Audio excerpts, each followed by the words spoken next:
Well, hello again.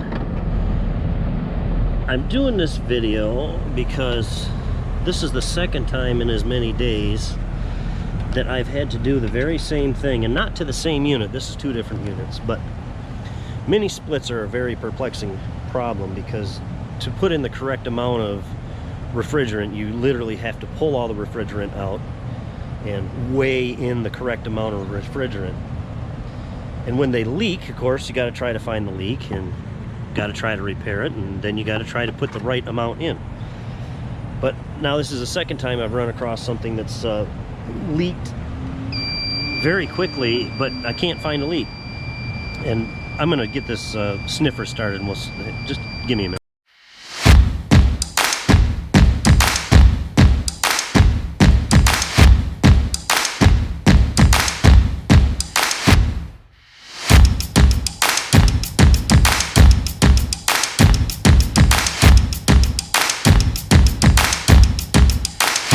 Okay, so I'm going to take my little sniffer here and see if we can find any of these connections that might be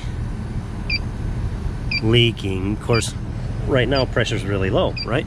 We think. I don't know, I haven't hooked anything up yet, but somebody was already here and I don't know what they did, but they didn't do what could have been done, obviously. So here's the perplexing problem. Is somewhere up here would be a connection, and way up there is going to be another connection. And unfortunately, if everybody else is on the same page that we are so enormously strained to get everybody some air conditioning that we just don't have the time to go through it all. So I'm going to do what every manufacturer and every air conditioning guy is going to tell you exactly not to do. This is not the ideal practice, but because mini splits are so difficult to charge, you really got to be careful. Most of the time we charge by checking both pressures and temperatures and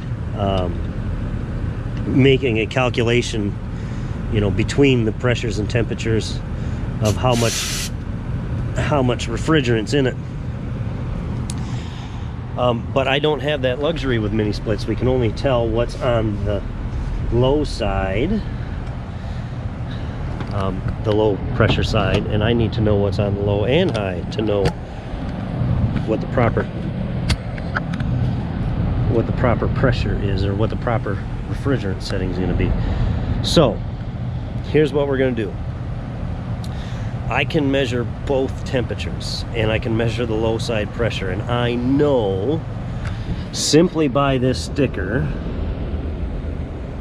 that it's R410 and it's rated, its design pressure on the low side is 340 to 550. Okay, 550 on the high side, 340 on the low side. So if I hook up and I see 50, 60 pounds, I know I'm pretty low. If I see some, 50 degree temperature, well, 70 degree temperature, let's just hook up and we'll see what's going on. Give me a minute, I'm getting this stuff hooked up, and we'll be back again. Hang on. So we're close, but I can tell, you can tell, the compressor's not ramping up at all. It's not throwing any codes.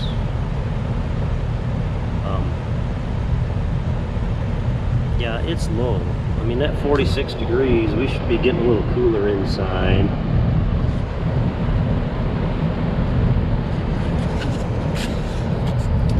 I'm gonna check inside. I want to see what's going on in there. I'll be right back. Okay, so somebody in their most brilliant wisdom was going to do exactly what it is I'm going to do today. And I know, trust me guys, this isn't the most appropriate way to do this, but it's hot. This guy's 90 years old and he's hot. I mean, he can't, it's hard for the older generation to deal with that. So we'll see if we can get him some air conditioning a little bit better, because it was 87 in his house yesterday. It's 81, 82 in there now. But I think we just missed it. I think this number should be up somewhere around 130, 140. I can tell the compressor's at a low RPM. It's not ramped up at all. And that thing should be really moving for the heat he's got inside. So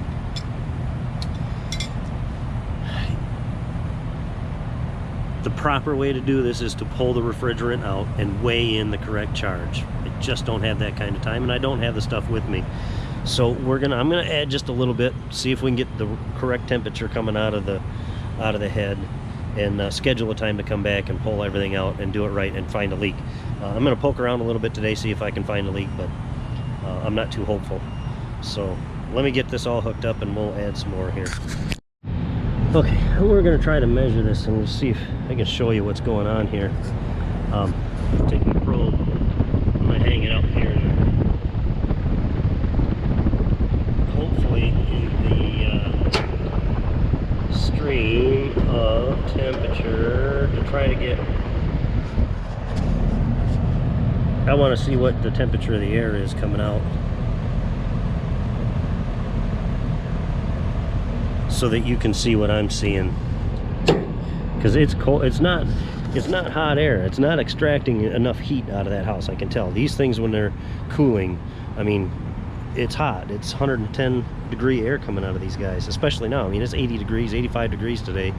We're supposed to be in the 90s again, and so that's not a terribly high number. So I'm gonna put this guy back on here, and this I had to put a something in there because those lines are so small that those clamps will clamp on the little one. So okay, so you see we're jumped back down to 46, and I've got my scale set up, because that's how sensitive these guys are. You gotta know how much gas you put in. You have to. This is an azeotrope, so it's got to go in as a liquid. It can't go in as a gas. So you have to turn the can upside down. You have to put it in as a liquid. And when you do that, I mean, it takes just a second, a half a second to put an ounce in. So let's give her just a little shot. Look at how fast the ounces go up there. I'm gonna give it 8 ounces.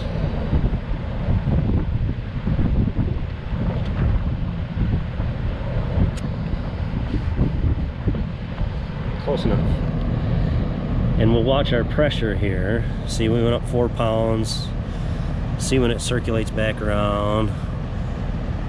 I think this should be somewhere around 50, 55, and this guy should be somewhere around 60. It's close. It's almost there. But I think this is too cold.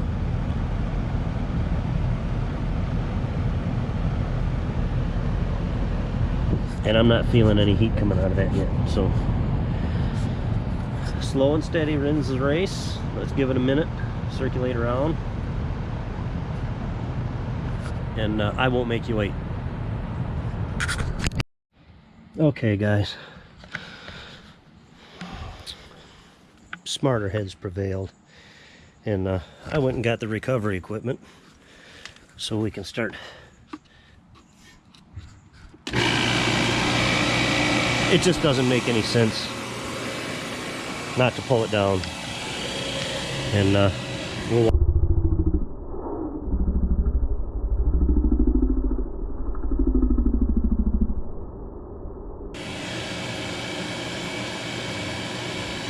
we'll see if we can get it.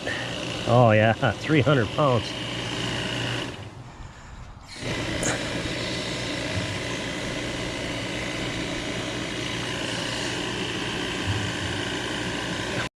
So I'm afraid my suspicion might be true. This unit holds 71 ounces of refrigerant, somewhere around what, 4 pounds? 4.5 pounds? And when I first put this can on the scale, it was at 36 pounds. And now I'm at 43. And I still have quite a bit left in there. This can holds 47 pounds with itself and product. I hope I make it in there. I'm not so certain. this was way overcharged. He put some in all right. So I'm glad I stopped. I'm glad I turned around and went back the other way. This just isn't right. I'll catch up with you in a minute. I think it's going to be a close race. It would make an awful boring video to sit here and show you this, but I can get to 47.7 pounds here. That's my weight limit, right? Weight capacity 47.7 pounds. So between refrigerant and tank, I can be 47.7 pounds.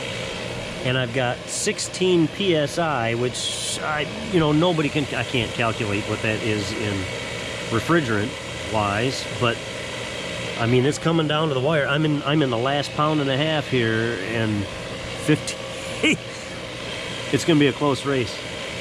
It'll be fun to see where this ends. Stay tuned.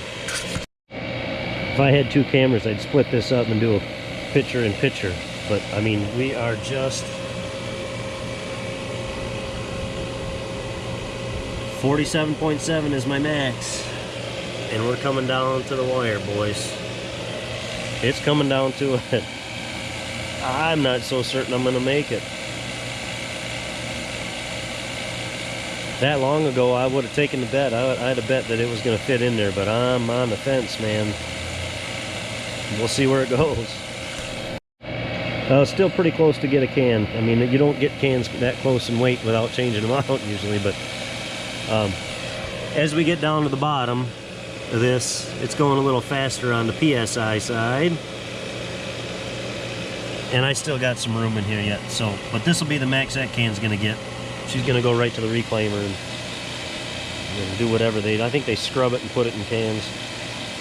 But that's it. I mean, so when I started out, this was this can was 36.5 pounds. I might even have it on video. I think I videoed what its weight was. So that was 10 pounds of refrigerant in a machine that should only have 4.5, 71 ounces. So, I got to do the math and figure out what it is, but that's what we're going to put back in. And I bet the thing cools a whole lot better. So, yeah, see, we're getting into the negative now, so we'll be empty here in just a minute. Okay, everybody, here's how the race wound up. 46.64. See, yeah, oh, I might get another. But we're in the negative. We got our vacuum, and we'll weigh her in now. Okay, calculations say 4 and 7/16, close enough to 4.5. We'll get there somehow. It's 7/16 of a. Let's see, in ounces. There's 16 ounces in a pound. 8 would be half, so 7, 6 and 6.67 then, right? Would be 7/16 in ounces. I don't know, put it in the comments. Let me know if I'm, but it's gonna be close enough for me. Somebody will do the math. So there's 2 pounds. We'll come back when we're there. Good, it's ramped right up. Now earlier I took a little bit of video of what the temperature was coming out of this guy, and it was somewhere around 41 degrees. So let's stick this back in here, or 71 degrees, sorry. And we'll see what heat's coming out of this now. It's already 85 degrees coming out of the front of this thing, and I know it's gonna get hotter than that yet.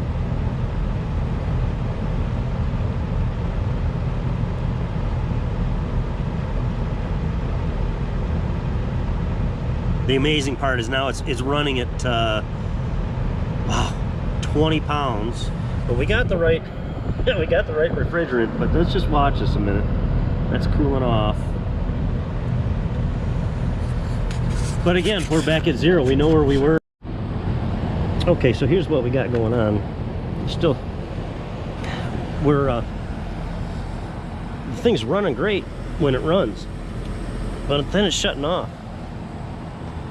No code on the inside, no code on the outside. So I'm on the phone, gonna try to get a hold of the techs.